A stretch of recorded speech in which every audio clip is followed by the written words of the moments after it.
Hi, எல்லாருக்கும் வணக்கம். நம்ம இந்த பிளேலிஸ்ட்டில் என்ன பார்க்க போகிறோம்னு பார்த்தோம் அப்படின்னா, பாலிட்டியோட ஓவரால் சிலபஸ் எப்படி ஆரம்பிக்கலாம்.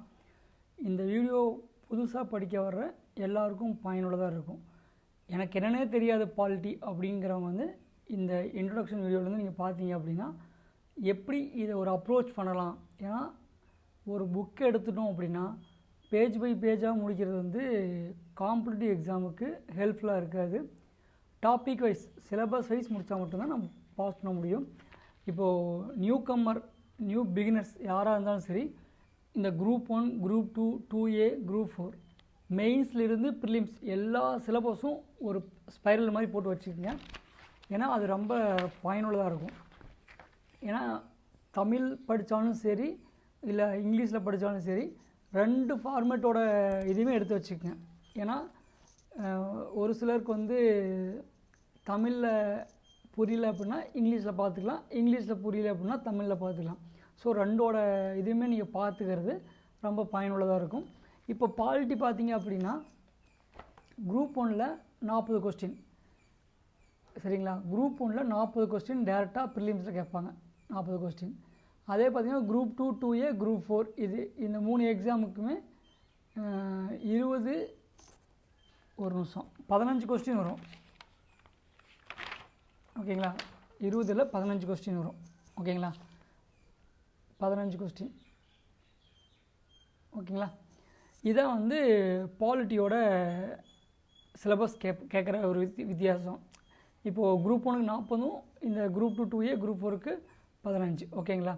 இது இல்லாமல் உங்களுக்கு கரண்ட் அஃபேர்ஸ் பார்த்தீங்க அப்படின்னா அது ஓரியன்டாக வந்து உங்களுக்கு மெர்ஜ் ஆகி வரும். வெறும் ஸ்கூல் புக் மட்டுமே பத்தாது, கரண்ட் அஃபேர்ஸ் நம்ம வந்து தெளிவாக பார்த்துக்கிறது பாலிட்டியை வந்து இன்னும் மெருகேற்றிக்கிறதுக்கு நல்ல வாய்ப்பாக இருக்கும்.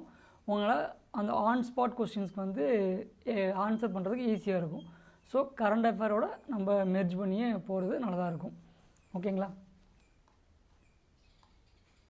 நம்ம சிலபஸ் ஃபஸ்ட்டு பார்க்கணுங்கிறது ஒரு பக்கம் இருந்தாலும் ஃபண்டமெண்டல், அதாவது அடிப்படை அப்படிங்கிறது ரொம்ப ரொம்ப இம்பார்ட்டன்ட். நம்ம டிஎன்பிஎஸ்சியை பொறுத்த வரைக்கும் அடிப்படை அப்படிங்கிறது ஸ்கூல் புக்ஸ் தான். நம்ம ஸ்டேட் போர்டோட ஸ்கூல் புக்ஸ் ரொம்ப ரொம்ப இம்பார்ட்டன்ட். இப்போது நீங்கள் எதை ஃபஸ்ட்டு படிக்கணும் அப்படின்னு பார்த்தீங்க அப்படின்னா 6th-லேருந்து 9th வரைக்கும் இருக்கிற சிவிக்ஸ் டாபிக் சோசியல் சயின்ஸில் இருக்கும். இது உங்களுக்கு எந்த மாதிரிலாம் உங்களுக்கு ஒரு புரிதலை கொடுக்கும் பார்த்தீங்க அப்படின்னா, நம்ம நாட்டோட சட்டத்திட்டங்கள் எதனால் எப்படிலாம் ஆரம்பித்தாங்க, எந்த மாதிரியான முக்கியத்துவங்கள் வந்து சட்டத்தில் இருக்குது, அப்புறம் வந்து செக்குலரிசம், ஈக்குவாலிட்டி, லோக்கல் கவர்மெண்ட்டு, இது எல்லாமே ரொம்ப சிம்பிளாக கொடுத்துருப்பாங்க. உங்களுக்கு வெரி சிம்பிள் அண்ட் கிளியர் மெத்தடில் கொடுத்துருப்பாங்க.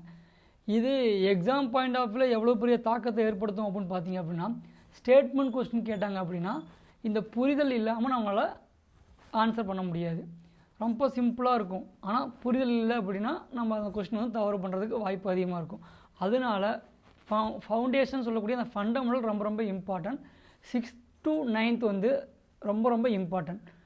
நம்ம சிலபஸ் எடுத்துக்கிறோம், சிலபஸில் இருக்க டாபிக் பார்த்து நீங்கள் அந்த படித்தாலே போதுமானது. என்னை கேட்டால் 6th to 9th வரைக்கும் ஒரு ரீடு பண்ணிக்கிறது ரொம்ப ரொம்ப யூஸ்ஃபுல்லாக இருக்கும். 10th புக்கில் பார்த்தீங்க அப்படின்னா ஒரு படி அடுத்த ஸ்டெப் போயிடும். இப்போ 9th எல்லாமே வெறும் புரிதலோடு படிச்சிருப்பீங்க. இது ரொம்ப ரொம்ப இம்பார்ட்டண்டான ஒரு குரூசியலான புக். ஏன்னு கேட்டிங்க அப்படின்னா அந்த புரிதலை தாண்டி ஒரு எக்ஸாம் பாயிண்ட் ஆஃப் வியூவில் எக்ஸாம் கேட்கக்கூடிய டாபிக்ஸ் எல்லாமே இதில் இருக்கும். உங்களுக்கு குரூப் 4 அதிகமாக எதிர்பார்க்கலாம், குரூப் 1லேயும் குரூப் 2லேயும் நீங்கள் வந்து எதிர்பார்க்கலாம். 10th புக் பார்த்தீங்க அப்படின்னா உங்களுக்கு இந்தியன் கான்ஸ்டியூஷன்னா என்ன, எப்படி உருவாக்குறது, எவ்வளோ நாட்கள் எடுத்துக்கிச்சு, அது எந்த மாதிரிலாம் கொண்டு வந்தாங்க, பேசிக்காக நீங்கள் சென்ட்ரல் கவர்மெண்ட், ஸ்டேட் கவர்மெண்ட் எப்படி, அந்த முதலமைச்சர்னா யார், பிரதம அமைச்சர்னா யார், அவங்களுக்கு என்னென்ன மாதிரி தகுதிகள் வேணும், குடியரசுக்கு எப்படியான தகுதிகள் வேணும், அவங்களோட அதிகாரங்கள் என்ன, எல்லாமே வந்து ரொம்ப வந்து எக்ஸாம் பாயிண்ட் ஆஃப் வியூவில் தேவையான விஷயங்கள் எல்லாமே இந்த 10th புக்கில் இருக்குது. 10th புக்கில் நீங்கள் வந்து ஒரு 30% கொஸ்டின்ஸ் வந்து எதிர்பார்க்கலாம். நம்ம பாலிட்டியை பொறுத்த வரைக்கும் கம்பல்சரி சொல்ல முடியாது, பட் எதிர்பார்க்கலாம். 30% கொஸ்டின் வந்து 10th புக்லேருந்து நமக்கு கவர் ஆகும். இந்த 11th 12th புக் என்ன பண்ணணும் பார்த்தீங்க அப்படின்னா, நம்ம 10th வரைக்கும் படிச்சிருப்போம் பார்த்தீங்களா, 6th to 10th அந்த புக்கில் நம்ம எங்கெங்கெல்லாம் கம்மியாக படித்தோமோ அது எல்லாமே வந்து எக்ஸ்பிளைன் பண்ணி கொஞ்சம் டெப்த்தாக கொடுத்துருப்பாங்க. உங்களுக்கு அடுத்த கட்டத்தை நோக்கி உங்களோட அரசியல் அறிவுக்கும் சரி, இந்த எக்ஸாம் பாயிண்ட் ஆஃப் வியூக்கும் சரி, அடுத்த லெவல், அதாவது அடுத்த நெக்ஸ்ட் ஸ்டெப்புக்கு கொண்டு போகிறது இந்த 11th 12th புக்கு தான். இதில் பார்த்தீங்க அப்படின்னா நம்ம சிலபஸோட டாபிக்ஸ் எல்லாமே வந்து கவர் பண்ணுற மாதிரி படித்தாமே போதுமானது. சிலபஸில் இருக்க கீ பாயிண்ட்டை பார்க்கணும், அது எங்கெங்கே இருக்கோ அந்த 11th 12th புக்கில் நம்ம வந்து பார்க்கணும். ஓகேங்களா? நீங்கள் ஸ்கூல் புக்கை வந்து ஜஸ்ட் நீங்கள் ரீட் பண்ணுறது ரொம்ப ரொம்ப இம்பார்ட்டண்டான ஒரு விஷயம். ஸ்கூல் புக்கை ரீட் பண்ணிவிட்டு அது எது இம்பார்ட்டன்ட் டாபிக் அப்படின்னு சிலபஸ் வச்சு தான் நீங்கள் டிஃபைன் பண்ணணும். அந்த இம்பார்ட்டன்ட் டாப்பிக்கை வந்து நீங்கள் ஹைலைட் பண்ணி வச்சதுக்கப்புறம் நீங்கள் பார்க்க வேண்டியது வீடியோ. ஒரு சப்ஜெக்ட் அப்படின்னா படிக்கிறத விட ஒரு டைம் கேட்குறதுங்கிறது ரொம்ப ரொம்ப ஒரு புரிதலை கொடுக்கும். உங்களுக்கு நல்ல படிக்கிறதுக்கு ஒரு ஆர்வத்தை தூண்டும். அதனால் ஒரு வீடியோ பார்க்குறீங்க, அந்த வீடியோ பார்த்துட்டு அந்த டாப்பிக்கை போயிட்டு புக்கில் படிக்கிறீங்க, மறுபடியும் இதவே ரொட்டேஷன் பண்ணிகிட்டே இருக்கீங்க. அதாவது ரிப்பீட்டட். ஒரு நாள் படிச்சிட்டோம் அப்படின்னா அதை விட்டுற வேண்டாம். அடுத்தடுத்து இப்போது 100 டைம் படிங்க, டைம் கிடைக்கிறப்பலாம் படிங்க. ஒரு விஷயத்தை வந்து ஒரு டைம் படிக்கிறத விட திரும்ப திரும்ப படிக்கிறது அதாவது ஞாபகத்தில் இருக்க உதவும் உங்களுக்கு எக்ஸாம் பாயிண்ட் ஆஃப் வியூவில். ஓகேங்களா? ஒன்று படிக்கும்போது இன்னொரு இன்டர்லிங்க் ஆகி உங்களுக்கு வந்து எக்ஸாமில் வந்து ஹெல்ப் பண்ணும். ஓகேங்களா? என்னடா அது எல்லாருமே வந்து இந்த டீகோட் த சிலபஸ் வந்து ஃபஸ்ட்டு சொல்லுவாங்க, நம்ம ஒரு 5-6 ஸ்லைடுக்கு அப்புறமா டீகோட் த சிலபஸ்ன்னு பார்க்குறோம் அப்படின்னு நினைக்க வேண்டாம். ஏன்னா நமக்கு என்னன்னு தெரியாமல் வர்றோம், உள்ள பிகினராக வர்றோம். சரிங்களா? நமக்கு என்ன தான் இருக்குதுன்னு ஜஸ்ட்டு மனப்பாடம் பண்ணாமல் ரீட் பண்ணி பார்க்கணுங்கிறது தான் ஃபஸ்ட்டு மோட்டோவாக இருக்கணும். 6th-லேருந்து 12th வரைக்கும் ஜஸ்ட் ரீட் பண்ணுறீங்க, அது என்ன வேணால் இருந்துட்டு போகுது. ஓகேங்களா? இப்போ நீங்கள் டீகோட் பண்ணி ஃபோக்கஸாக படிக்கணும், எதில் அதிகமாக கரண்ட் ட்ரெண்டில் கொஸ்டின்ஸ் கேட்குறாங்க அப்படிங்கிறது. இதை நீங்கள் ஒரு டைம் ரீட் பண்ணிவிட்டு இதை டீகோட் பண்ணும்போது உங்களுக்கு இன்னமும் நிறைய புரிதல் வரும் அந்த சிலபஸை பொறுத்த வரைக்கும். ஏன் நமக்கு இதெல்லாம் கேட்குறாங்க, டிஎன்பிஎஸ்சி வந்து ஒரு ஆஸ்பிரண்ட்டை ஏன் எதாவது எதிர்பார்க்குறாங்க அப்படிங்கிறது உங்களுக்கு புரிதலை கொடுக்கும். ஃபஸ்ட்டு ஜஸ்ட்டு ரீட் பண்ணுறீங்க, இப்போது டீகோட் பண்ணுறீங்க. உங்களோட எந்த மாதிரி டீகோடிங் இருக்கணும் அப்படின்னு பார்த்தீங்க அப்படின்னா சிலபஸ் ஓரியன்ட் டாபிக் இருக்கணும். ஓகேங்களா? பேஜ் பை பேஜ் படிக்கக்கூடாது. ஓகேங்களா? ஃபோக்கஸ் பண்ணுறது கோர் ஏரியா. நம்ம சிலபஸில் என்ன இருக்கோ அதான் ஃபோக்கஸ் பண்ண போகிறோம்.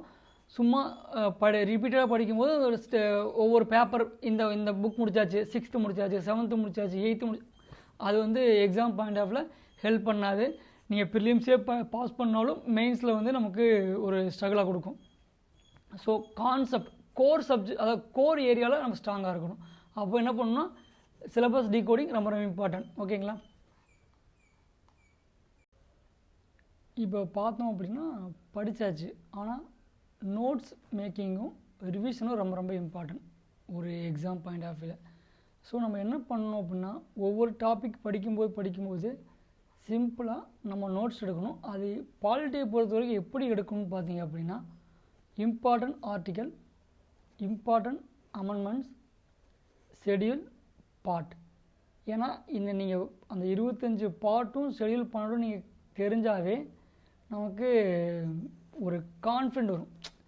நமக்கு எப்படின்னா நம்ம ஆரம்பித்தா நமக்கு ஒவ்வொரு பூஸ்டப் ஆகுதோ அந்த மாதிரி நம்ம படிக்கும்போது நமக்கு இன்னும் கொஞ்சம் தெளிவு கிடைக்கும். அடுத்தடுத்த லெவல் படிக்கும்போது நமக்கு ஒரு இன்ட்ரெஸ்ட்டும் கொடுக்கும். இப்போ நம்ம மொட்டையாக படிச்சுட்டே இருக்கோம், ஒரே ஒரு ஃப்ளோவில் போயிட்டே இருக்கோம், புக் மட்டும் ரீட் பண்ணிட்டே இருக்கோம் அப்படின்னா நமக்கு ஒரு டவுட் வர ஆரம்பிக்கும் ஒரு ஸ்டேஜில், நமக்கு இதெல்லாம் தெரியுமா இல்லை தெரியாதா அப்படிங்கிறது. அப்போ எப்போ படிக்கணும், ஒரு ஸ்ட்ரக்சராக கொண்டு போய் படிக்கணும். இப்போது இந்தியன் கான்ஸ்டியூஷன் அப்படின்னு எடுத்துக்கிட்டால் எப்போ ஆரம்பித்தாங்க, எவ்வளோ நாள் எடுத்துக்கிச்சு, அதில் என்னென்ன இருக்குது, அப்போது என்னென்ன இருக்குது அப்படிங்கிறது நமக்கு ரொம்ப இம்பார்ட்டன்ட். அப்போது எவ்வளோ பார்ட் இருக்குது, அந்த பார்ட் என்னென்ன, ஒவ்வொரு பார்ட்லேயும் எவ்வளோ ஆர்டிக்கல் இருக்குது, அந்த ஆர்டிக்கல் எங்கேருந்து எது வரைக்கும் இருக்குது. ஓகேங்களா? இதை விட்டால் ஷெடியூல். அப்போ ஷெடியூல் எதுக்கு வச்சுருக்காங்க, அந்த 12 ஷெடியூலு என்னென்ன ரோல் ப்ளே பண்ணுது, அப்போது அதில் ஏதாவது சட்டத்திருத்தம் கொண்டு வந்திருக்காங்களா, அந்த சட்டத்திருத்தம் எந்த இயர் எத்தனாவது சட்டத்திருத்தத்தில் கொண்டு வந்தாங்க, இதெல்லாம் நம்ம வந்து ஒரு மேலோட்டமாக தெரிஞ்சு வைக்கும்போது நமக்கு ஒரு பூஸ்டப் கொடுக்கும். அது மட்டும் இல்லாமல் ப்ரீவியஸ் இயர் கொஸ்டின்ஸ் நம்ம எப்பப்போலாம் பார்க்குறோமோ பிஒய்க்கு இல்லாமல் போகிறது ஒரு க்ரைம். அப்போ ப்ரீவியஸ் இயர் கொஸ்டினில் வந்து லாஸ்ட் 5 இயர்ஸே போதுமானது. அந்த லாஸ்ட் 5 இயர்ஸில் என்ன கரண்ட் ட்ரெண்ட், என்ன மாதிரி ஃப்ரேம் பண்ணுறாங்க கொஸ்டின்ஸ் அப்படிங்கிறத நம்ம தெரிஞ்சுக்கிட்டாலே போதும். நம்மளோட வீடியோவிலே வந்து பார்த்திங்கன்னா இம்பார்ட்டன்ட் ஆர்டிக்கல் தனியாக ஒரு ப்ளேலிஸ்ட்டாக கொடுத்துருக்கேன். ப்ரீவியஸ் இயர் கொஸ்டின்ஸ் வந்து அனலைஸ் பண்ணி இதெல்லாம் கேட்டிருக்காங்க அடிக்கடி, இந்தந்த ஆர்டிக்கல் வந்து கம்பல்சரி நம்ம தெரிஞ்சு வச்சுருக்கணும் அப்படிங்கிறதுக்காக இம்பார்ட்டன்ட் ஆர்டிக்கலுக்காகவே ஒரு ப்ளேலிஸ்ட் கொடுத்துருக்கேன். டைம் இருந்தால் அதை போய் விசிட் ஒரு டைம் பாருங்கள், உங்களுக்கு ஹெல்ப்ஃபுல்லாக இருக்கும். நம்ம டிஎன்பிஎஸ்சியோட சிலபஸை வந்து நான் ஒரு 6 பார்ட்டாக நான் பிரிச்சிருக்கேன். ஓகேங்களா? எப்படி அப்படின்னா மொத்தம் 40 கொஸ்டின் குரூப் 1ல் கேட்பாங்க டைரக்ட் ப்ரிலிம்ஸுக்கு. ஓகே, அதை மொத்தம் 6 பார்ட்டாக பிரிச்சு. அப்போ எப்படி 6 பார்ட்டாக பிரிக்கணும் அப்படின்னா, இந்த கான்ஸ்டியூஷன் அண்ட் இன் பேசிக்ஸ், அதாவது அரசியலமைப்போட அடிப்படைகள். எது அடிப்படைகள்னு பார்த்தோம் அப்படின்னா கான்ஸ்டியூஷன் ஆஃப் இந்தியா. அப்போது இந்திய அரசியலமைப்போட ஹிஸ்ட்ரி, நம்ம பிரிட்டிஷ் கவர்மெண்ட்லேருந்து நமக்கு ஒழுங்குமுறை சட்டம் கொண்டு வந்திருப்பாங்க. ஒழுங்குமுறை சட்டம் வந்து அதுக்கப்புறம் வந்து ரெகுலேட்டிங் ஆக்ட்னு சொல்லுவாங்க பார்த்தீங்களா, அதுக்கப்புறம் சார்ட்டர் ஆக்ட் வந்திருக்கும், அப்புறம் கவர்மெண்ட் ஆக்ட் ஆஃப் இந்தியா, அந்த மாதிரிலாம் ஜிஓஐ ஆக்டில் கொண்டு வந்திருப்பாங்க.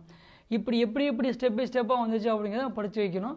அப்போது நம்ம இந்திய குடியரசு ஒரு சட்டத்துக்கு கீழே, அதாவது நம்ம இந்திய அரசியலமைப்பு கீழே என்னென்ன ஆக்ட் எப்போ நடைமுறைக்கு வந்துச்சு, ஏன்னா நமக்கு ஒட்டுமொத்தமாக வந்திருக்காது. நவம்பர் 26, 1949 கொஞ்சம் கொண்டு வந்திருப்போம். ஜனவரி 26, 1950 ஃபுல் அரசியலமைப்பு புக்கும் வந்து நடைமுறைக்கு வந்திருக்கும். ஸோ அதெல்லாம் நம்ம வந்து தெரிஞ்சு வச்சுக்கணும். எதனால் எப்போ யார் எழுதுனாங்க, அதை அரசியலமைப்பை வந்து கைப்பட எழுதுனது யார், அதுக்கு அலங்கார அமைப்பு கொடுத்தது யார். ஓகேங்களா? இந்த மாதிரி ஒரு சில சுவாரஸ்யமான விஷயங்களும் இருக்குது, அதையும் நம்ம தெரிஞ்சு வச்சுக்கணும். அதான் வந்து இந்திய அரசியலமைப்போட பேசிக். அதுக்கப்புறம் பிராம்பிள், அந்த குறிக்கோள் தீர்மானத்தோட அடிப்படையில் அது கொண்டு வந்திருப்பாங்க நேருவோட. அதை பற்றி நம்ம தெரிஞ்சு வச்சுக்க வேண்டியது இருக்குது. இப்போ முகப்புரை வந்து அரசியலமைப்பு சட்டத்திட்டம் பண்ணியிருக்காங்களா, அது எப்போ பண்ணாங்க, ஒரே ஒரு டைம் பண்ணியிருக்காங்க, அதுலேருந்து எதனால் பண்ணாங்க, எந்த கேஸோட ரிலேட்டடு, இது எல்லாமே நம்ம தெரிஞ்சுக்க வேண்டியது அவசியம். இது முகவுரைக்கு மட்டும் கிடையாது, இந்தியன் கான்ஸ்டியூஷனில் எந்த ஒரு பார்ட் எடுத்துக்கிட்டாலும் அதில் ஏதாவது சட்டத்திட்டம் பண்ணியிருக்காங்களா, அது ஏன் பண்ணாங்க, எதுக்கு பண்ணாங்க அப்படிங்கிறத நம்ம படிக்கிறது தெரிஞ்சு வச்சுக்கிற அவசியம். அப்போ அரசியலமைப்பின் முக்கிய கூறுகள். ஓகேங்களா? Union, state and union territory, இது எல்லாமே ஃபஸ்ட் பார்ட்டில் கொண்டு வந்தாச்சு. ஓகேங்களா?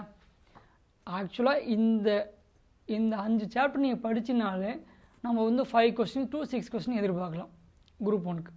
அதுக்கப்புறம் சிட்டிசன்ஷிப், ஸ்டேட்டும் சிட்டிசன்ஷிப்பும் ஒரே இதில் கொண்டு வந்துட்டேன். அப்போ அதுக்குள்ளே என்னென்ன வச்சுருக்கோம் அப்படின்னா குடியுரிமை, அடிப்படை உரிமை, அடிப்படை கடமை, DPSP, directive principle of state policy, அதாவது அரசுக்கு நெறிமுறை, அரசு வந்து எந்த மாதிரி நடத்தலாம் அப்படின்னு ஒரு அட்வைஸ் கொடுக்குற ஒரு இது வந்து சட்டமாக ஆக்கியிருப்பாங்க நிறைய விஷயங்களில். ஓகேங்களா?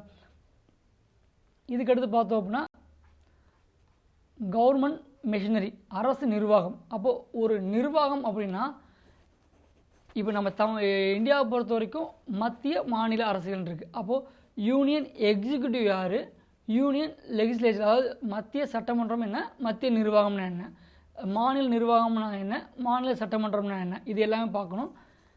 அப்போ லோக்கல் கவர்மெண்ட், இதை தாண்டி லோக்கல் கிராம பஞ்சாயத்து சொல்லும் பார்த்திங்கன்னா உள்ளாட்சி அமைப்பு பஞ்சாயத்து, அது எப்படி வந்துச்சு, இது எல்லாமே நம்ம ஒரே பார்ட்டாக கொண்டு வந்துச்சு மூணாவது பாயிண்டில். ஓகேங்களா?